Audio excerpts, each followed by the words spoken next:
जय गुरु जी।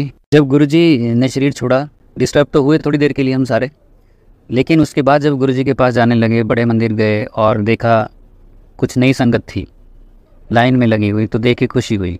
अगली बार गए, अगले महीने गए तो और लाइन में कुछ और संगत नहीं आई। फिर ऐसे जब महीने दर महीने संगत बढ़ती गई तो हम उनको देख देख के रोते थे। वो अननोन लोग थे हमारे लिए, लेकिन उनको देख के बड़ा रोना आता था कि यार हमारे गुरु जी की संगत, हमारा परिवार बढ़ता जा रहा है। कितना अच्छा लग रहा था वो, कितना अच्छा टाइम था वो, शानदार 1-to-1 संगत होती थी, गुरु जी के पास ले आते थे।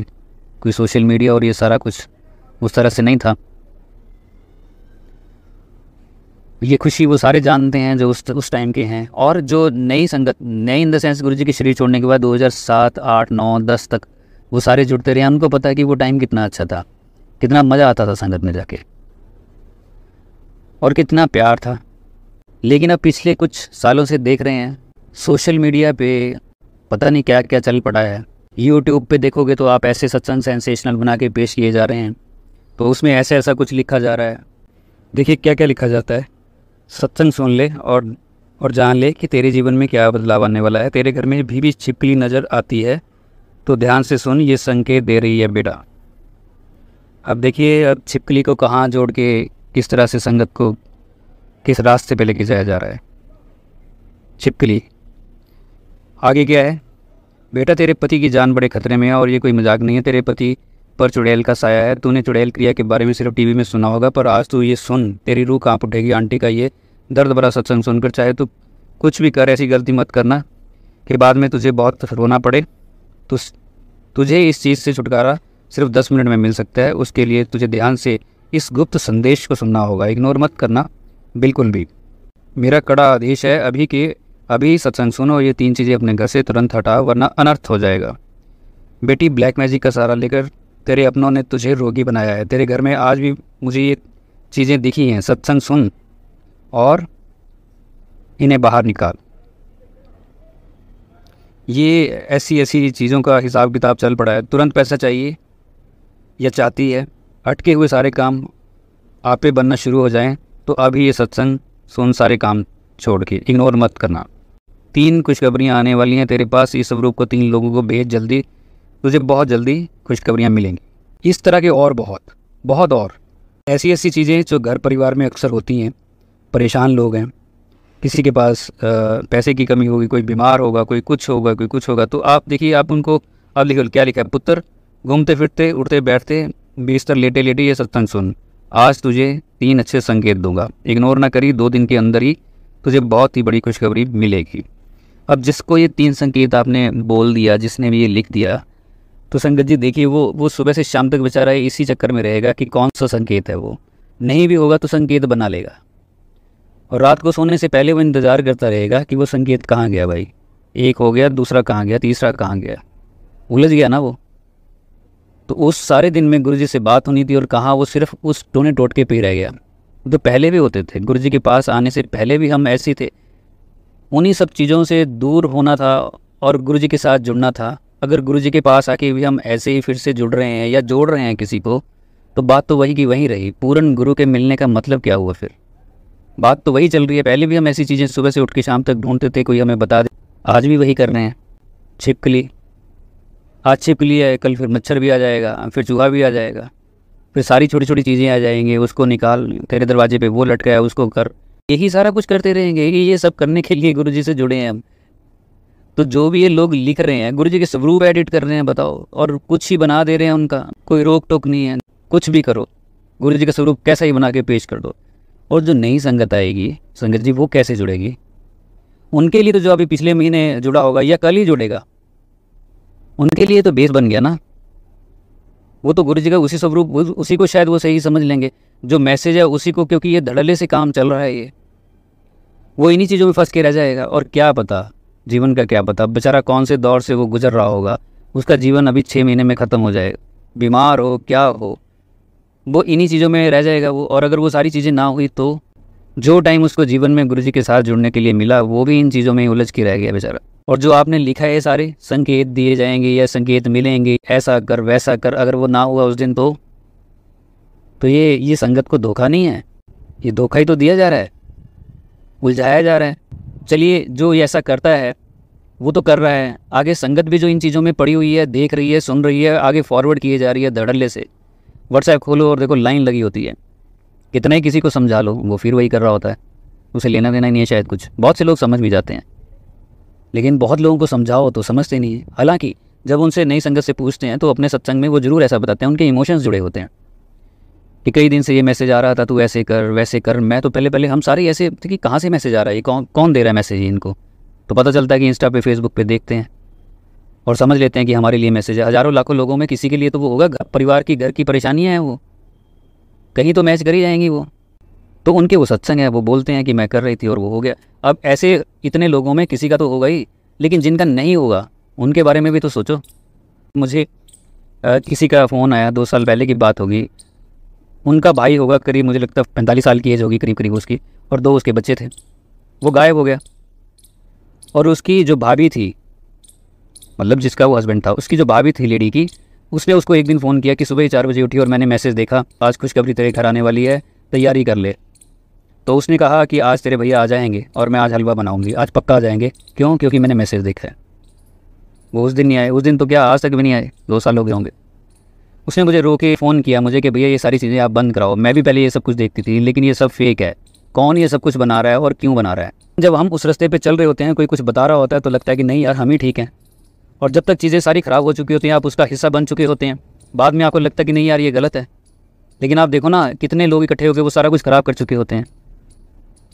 ये तो जिम्मेदारी उनकी भी है जो देख रहे हैं और जो ऐसी चीज़ें लिख रहे हैं, पेश कर रहे हैं, तो ये सारा कुछ कर रहे हैं इंस्टा पे, फेसबुक पे और यूट्यूब पे। आप ज़रूर सत्संग शेयर कीजिए अगर आपसे नहीं रहा जाता है। हालांकि पहले ही ऑलरेडी सारे सत्संग अवेलेबल है, आपको और करने की ज़रूरत ही क्या है। लेकिन फिर भी आपने करना है, पता नहीं आपकी क्या मंशा है क्या नहीं है, वो तो गुरु जी जाने। फिर भी आपको लग रहा है कि करना ही करना है, हमने भी चैनल बना लिया, हमने भी ऐसे करना है, तो आप कर लीजिए। लेकिन उसमें कंटेंट तो वो लिखिए जो वो सत्संग का हिस्सा है, जो संगत वो बोल रही है वही आप 2-3 लाइनें सामने थंबनेल बना के लिख दीजिए। उसमें क्या अर्ज है? सच का सच बिल्कुल सामने रख दीजिए एज इट इज़। उसमें क्या दिक्कत है? ये इतना घुमा फिरा के ये छिपकलियाँ घुसा रहे हैं, कभी बीच में कुछ कर रहे हैं, कभी कुछ कर रहे हैं। देखिए, इन बातों को आप उलझा के थोड़ी देर की तसल्ली अपनी आप कर सकते हो कि हम तो ठीक है, ये सब कुछ ठीक चल रहा है, हमारे हिसाब से ठीक है। ये थोड़ी देर की तसल्ली होगी। ये भगवान को पाने की प्यास जैसा कुछ भी नहीं है इसमें, सिर्फ अपने काम बनाने वाला काम है ये कि आज तो ये करेगी तेरा काम बन जाएगा। तो बातें वहीं अटकी रह जाएंगी। मनुष्य जन्म मिला, गुरुजी मिले, लेकिन हमने जो मेहनत करनी थी, उस रास्ते पे चलना था, वहाँ हम चल नहीं पा रहे। तो ऐसे लोगों से तो मेरी संगत जी हाथ जोड़ के रिक्वेस्ट कि आप मेहनत करिए। जो आपने यूट्यूब पे, इंस्टा पे, फेसबुक पे जहाँ जहाँ जो डाला हुआ है उसको आप दोबारा लिखिए, उनको सबको वो सारी थंबनेल इरेज कीजिए, बंद कीजिए ये सारा कुछ। संगत भटक रही है, बहुत कच्चे से वो तैयार होगी वो संगत। उनको सबको हटाइए, हटा के उसमें वो नया कंटेंट डालिए, मेहनत कीजिए। ये भी तो आपकी सेवा है कि कोई संगत बहुत अच्छे तरीके से जुड़ रही है और वो सुन के वो कहाँ पहुँच जाएगी। ये सब चीज़ें करके तो हमने उलझा ही दिया उनको। वो हर रोज़ यही चीज़ें खोजेंगे बेचारे, सुबह से उठ के शाम तक। इस तरह से धोखा ना अपने आप को दीजिए, ना किसी और को दीजिए प्लीज़। आपसे रिक्वेस्ट हाथ जोड़ के, आपकी जर्नी के लिए भी अच्छा होगा। हो सकता है आपको एकदम से गुस्सा है ये सारा कुछ देख के, लेकिन आप ध्यान से बैठिए, सोचिए तो सही कि हो क्या रहा है। यही सब कुछ हम गुरुजी के पास आने से पहले कर रहे थे। उलझाइए मत संगत को। और संगत से भी रिक्वेस्ट है हाथ जोड़ के, जो नई संगत जुड़ रही है, आप उलझिए मत। आप देखिए, खुद सोचिए तो सही बैठ के, यही काम तो आप पहले कर रहे थे। ऐसे ऐसे सत्संग है अवेलेबल यूट्यूब पे और यहाँ वहाँ ओल्ड संगत के, गुरुजी ने कितना कुछ गहराई से बताया हुआ है। अब पकड़िए उन बातों को और चलिए गुरुजी के रास्ते पे। किसने रोका है? घरों में भी सत्संग हो रहे हैं। संगत जी बहुत अच्छी बात है, घर घर जोत गुरुजी की जलनी चाहिए, लेकिन पर्पस ज़रूर पता होना चाहिए किस लिए कर रहे हैं। अगर सिर्फ इसलिए कर रहे हैं कि घर परिवार में सुख शांति रहे, बीमारियां ना रहें, सब कुछ सही रहे, तो ये भगवान को पाने की प्यास तो नहीं होगी। अगर उस तरीके से, उस शिद्दत के साथ वो सत्संग घर में कर रहे हैं तो मज़ा है उस सत्संग का कि वो जुड़े हुए भी उस तरीके से ही हैं। आप सोचिए, अगर कोई सत्संग घर में करता है और सामने जो गद्दी लगाई हुई है उस पर आके शिव जी बैठ जाएं, गुरु जी तो महाशिव हैं, शिव जी ही आके बैठ जाएं, और जहाँ गुरु नानक देव जी की फ़ोटो है वहाँ गुरु नानक देव जी आके बैठ जाएं।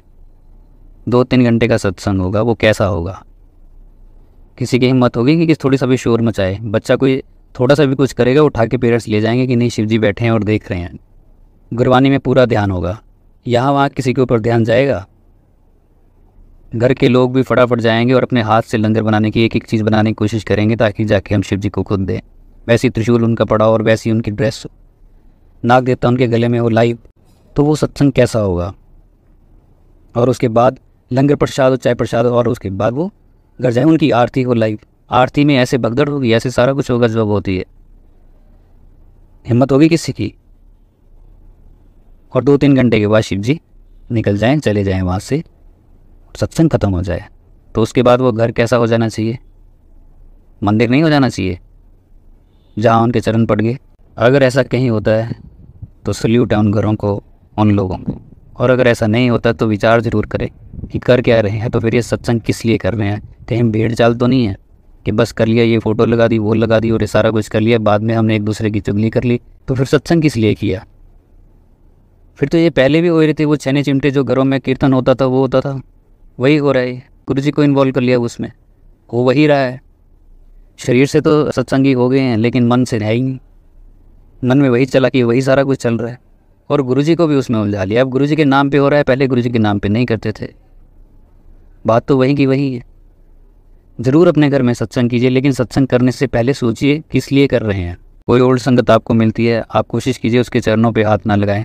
उम्र में वो बड़ा है तो वो मर्यादा है, संस्कार है हमारे, वो ज़रूर करें। अदरवाइज़ किसी को सर पे भी ना चढ़ाएं। जो सत्संग है, गुरु जी जब धरती पे आए तो उनको कुछ लोग चाहिए होंगे, तो कुछ लोग सामने आ गए, उन्हें हम ओल्ड संगत कहते हैं आज। तो गुरु जी ने जो ब्लेसिंग्स दी उनको, जो सत्संग बने उनके, वो आपके हैं, अब आप तक पहुंच गए हैं। आप तक पहुंचने थे इसीलिए वो हुआ भी, इसीलिए तो आगे सारी दुनिया का कल्याण होगा ये सत्संग सुन सुन के गुरु जी क्या करते हैं। और जिसके साथ हुआ वो सिर्फ मीडियम है, गुरु जी ने उसको चुना, पहुंचाना आप तक था वो सत्संग, उसका तो कल्याण करना ही था गुरु जी ने, लेकिन आप तक भी पहुंचाना था। तो आप उसको ही कहीं भगवान बना दो, उसको ही गुरु बना दो, वाह वाह आपका सत्संग क्या अच्छा है। अरे वो सत्संग गुरु जी का है भाई, वो गुरु जी की मेहनत है, गुरु जी की शक्तियाँ लगी हैं, उसका क्या रोल है उसमें?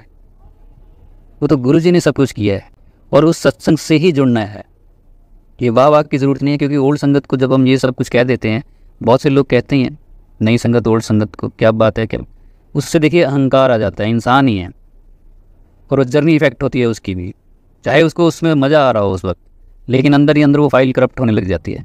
वायरस है ये अहंकार, पता नहीं चलता कब आ जाता है, और जब तक ये पूरा फैल चुका होता है, फाइल करप्ट हो चुकी होती है, फिर ध्यान आता है कि ये कब से चल रहा था, धीरे धीरे करके। इसे उसी टाइम रोक दो जो ऐसा कर रहा है, तो हाथ जोड़ देने चाहिए। मुझे उलझा मत इन चीज़ों में। बड़ी मुश्किल से गुरुजी मिले हैं, पता नहीं अगले किसी जन्म में मिलने हैं कि नहीं मिलने हैं। इसी जन्म में गुरुजी मिलने के बाद पता नहीं क्या क्या कर चुके हैं, उसका हिसाब कौन करेगा? कौन उसके लिए जिम्मेदार है? कोई दूसरा थोड़े, हम ही तो हैं। दूसरा कैसे हो सकता है? गुरुजी आके आज हमारे सामने खड़े हो जाएं, किसी के भी सामने, किसी इंडिविजुअल के सामने खड़े हो जाए और कहें कि चल बता, हिसाब कर लेते हैं तेरा आज तक का, जब से तू मेरे पास आया। गुस्सा तेरे अंदर से गया, इरिटेशन गई, ईर्ष्या गई, अहंकार गया, कर तो वो सारा कुछ ही रहा है। अगर ये गुरुजी ने हिसाब पूछ लिया और प्लस माइनस कर दिया तो सारा गया ना। आज ही खड़े हो जाएं अगर आके, वो कहीं पे भी जो सत्संग होते वो फ़ोटो नहीं है, उन्हें लाइव ही समझिए, वो लाइव ही हैं। जब लाइव समझेंगे कि वो बैठे हैं तो चीज़ें सारी स्ट्रीमलाइन होंगी। अगर सिर्फ फ़ोटो ही समझेंगे तो ध्यान इस पे उस पर ज़रूर जाएगा, तो इश्यूज़ ही बनेंगे। और अगर कोई मैं क्या कर सकता हूँ, मैं तो घर परिवारों में उलझा हुआ हूँ, मैं क्या कर सकता हूँ? सब कुछ, हर कोई हर कुछ कर सकता है, सब अवेलेबिलिटी है। गीता, रामायण, शिव पुराण सब घरों में पढ़े जाते हैं। तो आप एक ऑटोबायोग्राफी ऑफ योगी भी पढ़ लो, गुरु से प्यार कैसे किया जाता है ये समझ आ जाएगा उसमें। लेकिन वहाँ कहेंगे ये क्या है यार, ये बहुत से लोग घरों में ये कह देते हैं ये क्या है भाई, अपने बस की नहीं है, बस गुरुजी आप ये कर दो, मेरे घुटने ठीक कर दो, मेरा ये ठीक कर दो, मेरे बच्चे का वो कर दो, बस। कौन पढ़ेगा इन चीज़ों को? तो भगवान की प्यास, पाने की प्यास कहाँ गई? तो दिन में कभी भी जब आपको टाइम मिलता है आप ज़रूर पढ़िए। गुरुजी ने कहा हुआ है वो मेरी स्टोरियों से पढ़ो, परमहंस योगानंद जी की बुक है, किताब है, उसे पढ़िए। पढ़ सकते हैं इस जीवन काल में, एक बार तो पढ़ के देख लीजिए। इतना टाइम इधर उधर भी तो वेस्ट होता है, थोड़ा उस पर ही लगा लीजिए, शायद कुछ पता लग जाए। सोच समझ के चलने जैसा है ये। कौन जानता है अगली बार ये सारा ये संयोग बैठेगा कि नहीं बैठेगा, कौन जानता है ये? क्योंकि गुरुजी तो मास्टर हैं, उनको पता है कौन क्या कर रहा है, किस भाव से कर रहा है। बहुत सी जो नई संगत है बेचारी वो उलझी हुई है, और देखिए कहाँ कहाँ से तड़प के वो बीमारियों में फंसी हुई हैं, वो बेचारे भटक भटक के यहाँ पहुँचते हैं आके, और उनको हम ऐसी छोटी छोटी चीज़ों में उलझा देते हैं। कोई बात है ये? उनका सहारा बनना था या उनको उलझाना था? और वो भी अलर्ट रहे हैं कि उन्हें उलझना नहीं है, वो सुलझने के लिए गुरुजी के पास आए हैं, कल्याण करवाने के लिए आए हैं। मेरा एक फ्रेंड है, उसने मुझे बताया कि उसका 6 साल का मुझे लगता बच्चा होगा, बेटा था, तो उसने बता रखा था कि गुरुजी हेल्प करते हैं, जब तू एग्ज़ाम देगा तो गुरुजी को बोलना, गुरुजी हेल्प करेंगे। और वो एग्ज़ाम के बाद घर आया, कहता और आके उसने ये सारा कुछ यहाँ वहाँ फेंका और रोने लग गया ज़ोर ज़ोर से। मैंने कहा क्या हुआ? कहता आपने कहा था कि गुरुजी हेल्प करेंगे, मुझसे लिखा नहीं जा रहा था, मेरी स्पीड नहीं बन रही थी जब मैं पेपर दे रहा था।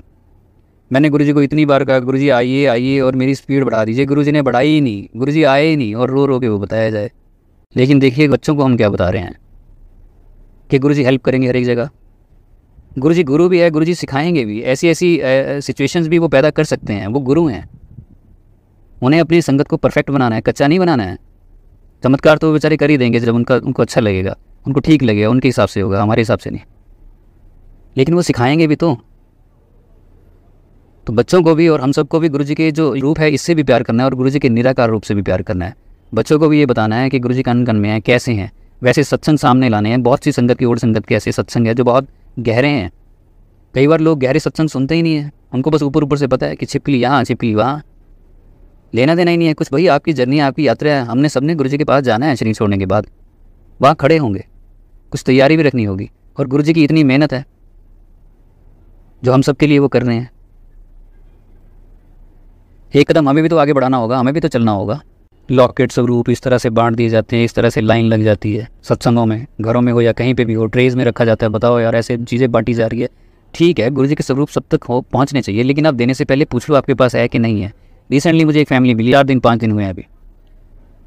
उन्होंने मुझे कहा कि आपसे एक बात करनी है। कैसे करें? मैंने कहा बताइए। कहते हमारे पास ना एक लिफाफा पूरा भरा हुआ है, लॉकेट स्वरूप ये वो सारा कुछ ब्रेसलेट, कि हम जहाँ भी संगत में जाते थे वहाँ हमें दे देते थे। और एक भाव होता है कि हम मना भी नहीं करते हैं। लेकिन अब इन सब का हम करें क्या? आप ले जाइए और संगत मांगती रहती है, आप दे देना। हमारे लिए तो एक स्वरूप घर में है, वही काफ़ी है। तो हो गया, ले आया मैं। अब देखिए ऐसी धड़ल्ले से बांटे जा रहे हैं। ऐसी वीडियोज़ आपने देखी, कहीं पे भी गुरुजी की फ़ोटो को रख दिया जाता है। हमने खुद डस्टबिन में गुरुजी के स्वरूप देखे हैं। पहले पहले लोग आते थे ऐसे ही बांट जाते थे, हमें पता भी नहीं होता था, हमारी नज़र में भी नहीं होता था, वो ऐसे ही सबको बांट जाते थे कि ले लो जो भी कोई है। वो किस भाव से आ रहा है कौन नहीं है, कोई हिसाब नहीं है उसका। बस बांट के हम बड़े शेर हो जाते हैं। और ऐसी जो यूट्यूब पे और ये सारा कुछ कर रहे हैं, इस तरह के मैसेज डाल रहे हैं, गुरुजी के स्वरूप को एडिट कर रहे हैं, थंबनेल्स ऐसी ऐसी बना रहे हैं। अब कोई कहेगा तेरे को क्या ज़रूरत है? अब बात भी सही है, किसी को किसी की क्या ज़रूरत है भाई। लेकिन कई बार संगत जी दुख होता है, और ऐसा बहुत संगत ऐसी फील करती है कि जो हो रहा है वो ठीक नहीं हो रहा है, उसमें करेक्शंस की ज़रूरत है। अब कोई रंग में उलझाया हुआ है संगत को कि इस रंग का फूल जो है तेरे लिए ब्लेसिंग्स है, इस रंग का नहीं, उस रंग का नहीं। पता नहीं कहाँ कहाँ से बातें ढूंढ के लाते हैं, कुछ उसका पता ही नहीं है क्या कर रहे हैं। गुरुजी के पास है, एक रास्ता मिला है, उसमें भी उलझ रहे हैं और लोगों को उलझा रहे हैं। बहुत सी नई संगत के अपने अपने सवाल होते हैं। खंडित फ़ोटो को कहाँ रखें, वो फट गई है साइड से फ़ोटो, उसको कहाँ रखें? देखिए उसकी अपनी इच्छा है। पानी में बहाते हैं, ऐसे लोग बोलते हैं पहले से कि जब फ़ोटो भगवान की फट जाती है तो उसे अच्छे साफ़ सुथरे पानी में बहा देना चाहिए। लेकिन मैं अपनी बात करूँ और डॉक्टर पुनीत भी, हम गुरुजी की एक चीज़ को ना संभाल के रखते हैं, चाहे वो फटी है, किसी से कुछ भी है, हमने अलमारी में आज तक संभाल के रखी है। वो पेज भी संभाल के रखे हैं जिस पे गुरुजी लिखा हुआ है। आप सोचिए, हमारा अपना थॉट प्रोसेस है। अगर कोई बहाना चाहते तो वो जैसे उसको ठीक लगे, जो उसकी इच्छा है। मैं तो अपना कह सकता हूँ। संगत जी सारा कुछ जो होता है देख के दुख होता है, इसलिए कोई कभी बोल पाता है और कभी कोई बोल भी नहीं पाता, वो अंदर ही अंदर दबा लेता है बेचारा। लेकिन आप सोचिए, अगर किसी को क्या पड़ा है आपको बोलने का? उसकी यात्रा ठीक चल रही है, वो मस्त मज़े में है गुरुजी के साथ, उसको क्या पड़ा है आपको बोलने का? कुछ मिल थोड़े रहा है इसमें। लेकिन आपका भलाई तो चाहते हैं, आप अच्छे रास्ते पे चल पड़े हैं, गुरुजी खुश हो जाएं, क्योंकि ऐसे एक्ट से गुरुजी नाराज़ होते हैं। गुरुजी बेचारे दुखी होते होंगे जब कोई किसी को बहका रहा होता है, भड़का रहा होता है और नफ़रत फैला रहा होता है, तो गुरुजी बेचारे दुखी नहीं होते होंगे? बस ये भाव मन में जागता है, इस वजह से हम बोल पड़ते हैं। किसी को बोल दो तो यही बोलता है वो। ऐसा लोग बताते हैं कि उसे बोलो, उसने कहा मेरा अपना कनेक्शन है तो ठीक है भाई। लेकिन अपना कनेक्शन अगर सही होता है तो जवाब ये होता है कि ठीक है आपने बता दिया, बहुत बहुत धन्यवाद आपका। ये ना कहते कि मेरा अपना कनेक्शन है, ये कहना भी एक अहंकार ही है। चलिए, जिसकी जैसी इच्छा है वो इस रास्ते पे आगे बढ़ते जाइए। बाकी गुरुजी के पास आते आते सबने अपना सामान तो इकट्ठा कर ही रखा है, उसका हिसाब एक दिन गुरुजी के पास जाके हो ही जाना है। बचेगा तो कोई भी नहीं, कितनी कोई चालाकी कर ले। यहाँ रह के तो वो भोली वाली संगत को बेवकूफ़ बना सकता है, लेकिन गुरुजी को कैसे बनाएगा वो? कोई नहीं जानता संगत जी कैसा समय आ रहा है, क्यों गुरुजी इतनी जल्दी कर रहे हैं, इतनी तेज़ी से संगत को जोड़ रहे हैं। जगह जगह पूरे वर्ल्ड में सत्संग हो रहे हैं। सोच विचार के चलिए। गुरुजी सबको सद्बुद्धि दे, हम सबको ही। जय गुरुजी।